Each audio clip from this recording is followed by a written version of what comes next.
Hey everyone, and welcome to my latest video. In this video we're going to be taking a look at my colour recipe and how to paint the Sons of Horus for the Horus Heresy.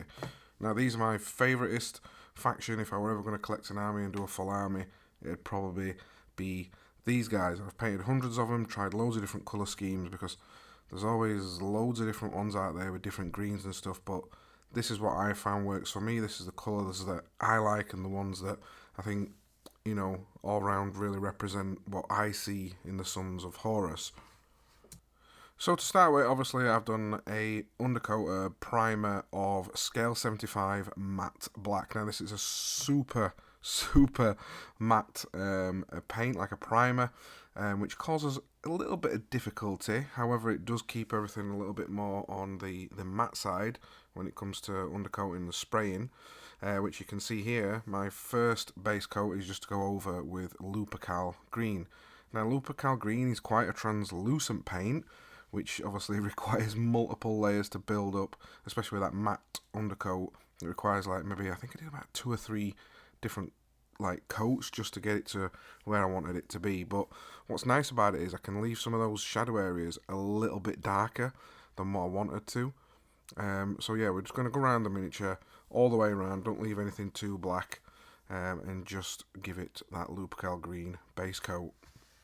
So I think next up, it goes without saying, Sons of Horus Green. Now when I'm applying this, I'm doing it sort of as a zenithal, but how to explain it is a little bit more than a zenithal. So I'm hitting areas rather than like you would top down. I'm actually fetching my airbrush about halfway down, just so it's covering a little bit more than what a zenithal would. So you're applying a little bit more of this than you naturally would. The reason for this is, you know, you want more Sons of Horus green rather than the Lupercal Green, and just leaving that Lupercal Green in the really shadowy areas. But again, you might want to apply maybe 2 or 3 coats of this because I've diluted it quite a bit just to build that up.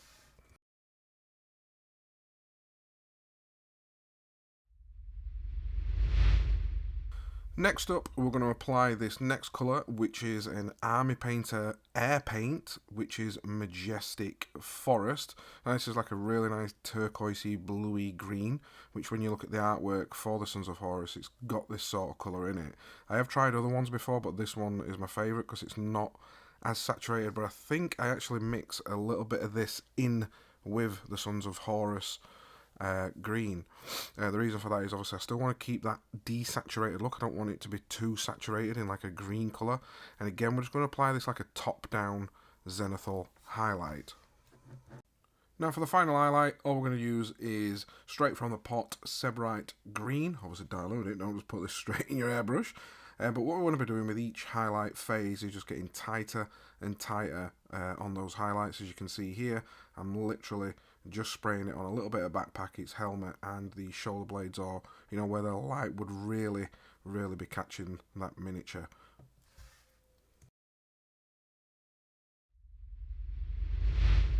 Now the next phase is obviously the most boring phase, but I've included a little bit of it so you can see some of the colours.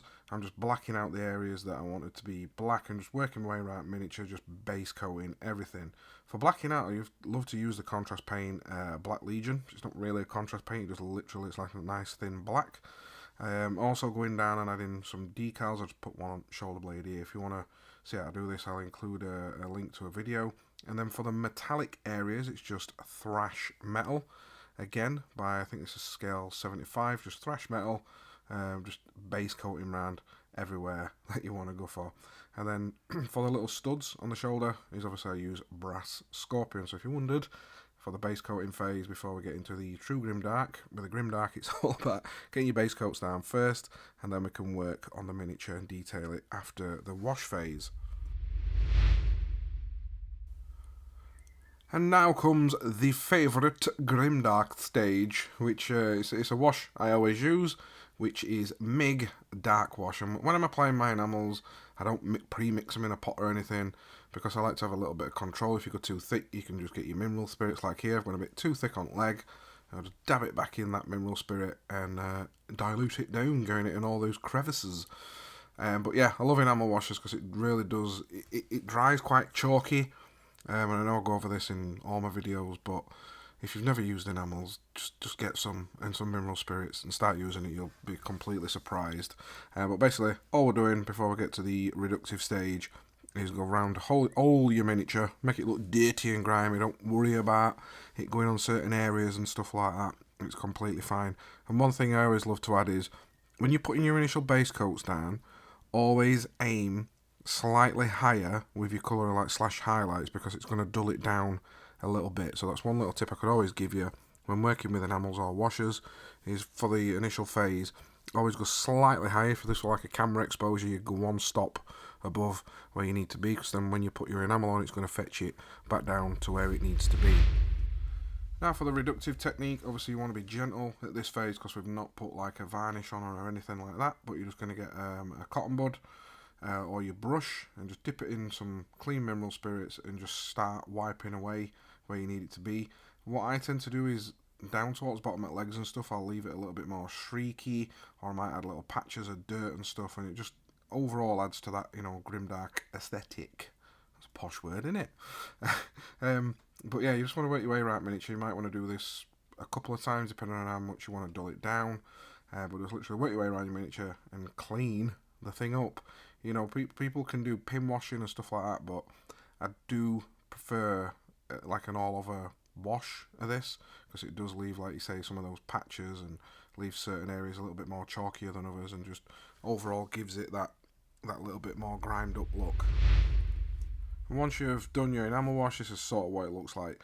Don't look at this and think, oh my god, that's too chalky, I don't like it, because what we are going to do a little bit later on in the video is fetch back up some of that armour and add some of the battle damage and stuff, and it's really going to enhance that miniature all along.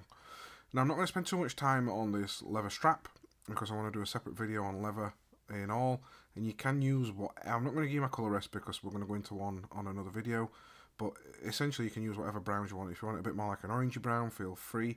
But the trick is, when it comes to leather, when you're adding your highlights, usually in the heavy metal style, they'll just paint like a highlight as a complete line. But what you want to do with leather is sort of build your way up and add little scratches and, like leave gaps and stuff in it to make that leather look worn, like it's folded and stuff. And it's just, I think personally, it's just a better look, and it gives a little bit of surface variation to the actual leather itself. And for the black on the gun, I'm just using the contrast paint Black Templar, and adding to the areas of the gun that's black. The reason for this is because it's contrast paint, you'll still get some of that little metallic showing through, along with the enamel wash that we've just done. But it just darkens up those areas and gives it, like a black appearance. So for the eyes, again, I know we said this, I'm not going to spend too long, so I will do a separate video, because I've got tons of different ways that I paint eyes. Usually do it with contrast paints and work my way up from there. However, for this one, I've just used a base coat of Mephiston Red for the lenses, and then I'm going to work my way up to Evil Sun Scarlet, and then as a final highlight, work up to like an orangey yellow, and then I might even put like a dab of white in there just as a final highlight. Now, I know some people paint them different, with the light coming towards the centre, towards the middle of the face. But for me, I tend to just like to keep it in the middle. Otherwise, I think it can look a little bit buzz-eyed sometimes. People put the dots in the corner and stuff, and all this you can do. But for me, I think because you're looking at the miniature from a tabletop and a bit further away, I think these type of eyes where you've got the highlight towards the centre, just from a distance looks a little bit better. Now comes the favourite phase, my favourite phase on the whole planet, which is Rhinox hide on a little bit of sponge from your packaging, and you're just going to go around your miniature, dab it off, and just dab on areas, dab on areas where you want some of those chips to be on your miniature. Paying special attention to things like the bottom of the legs and places that wouldn't naturally catch and get chipped, like on your shoulder blades and kneecaps and things like that. So just have a little think about, where the miniature, if it were real, might be moving, and start to add some of those chips on there. Now we're going to go back to our final highlight that we originally used when we started airbrushing, which is your Seborite Green, and we're just going to highlight those edges underneath some of those chips, but we're also going to edge highlight, not in your typical fashion like the heavy metal style where you just edge highlight everything, but the places that would naturally catch the light, we're going to add some, more edge highlights and scratches and stuff like we've done, even though it's not under a chip. We're just going to add some more scratches just to make them look like less deep, battle damage and all that good stuff. And again, when it comes to doing your edge highlights, don't do it as a straight line. Just paint them in and then dot little areas and miss little bits out, and it just overall adds to that, grimdark look and the battle worn edges and stuff like that. But just paying special attention to places that would naturally catch the light, and it just helps define everything a little bit further on.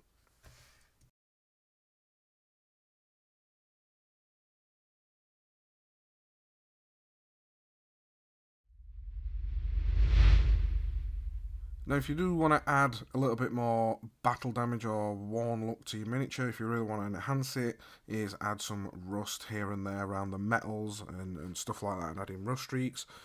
Basically, I'm doing this with acrylics. I'm not using any enamels or oils or anything like that. If you want to check this out and get a little bit more knowledge on how I've done this and how I've achieved it, check out my 3 ways to paint grimdark metal using only acrylics. But I'm just going around the miniature and adding some little rust patches and things like that where it needs to be.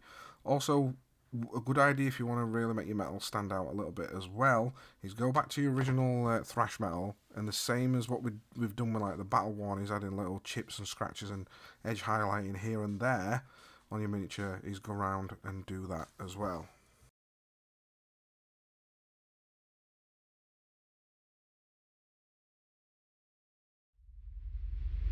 And boom, there you have it. That is my colour recipe and the way I like to paint Sons of Horus. If you've got any more questions about any of the techniques or anything like that you've seen in this video, please let me know in the comments. Again, I always love interacting with you guys. On my next video, I've got a giveaway, so make sure you hit that like button and hit that subscribe button. I am a fairly new channel, and I'm amazed at the amount of growth I've had in such a short amount of time, so it really helps me push out even further. If you could just take 1 second, it just takes a second just to click that thumbs up button, and it'll really help me out grow massively as a channel. If you want to see some more of my work and some of the more of the miniatures that I paint, then head over to my Instagram, which is the Feral Painter. I know a lot of you guys are asking for certain videos and stuff. I do have some more planned. I think I've got an Imperial Fist one coming up. I've got a full army batch painting challenge thing coming up where I'm just currently working on. But yeah, fun times ahead, and I can't wait to keep fetching you more content. And I know some of you guys have asked for longer videos and a bit more in-depth videos, and it is something that I am working on.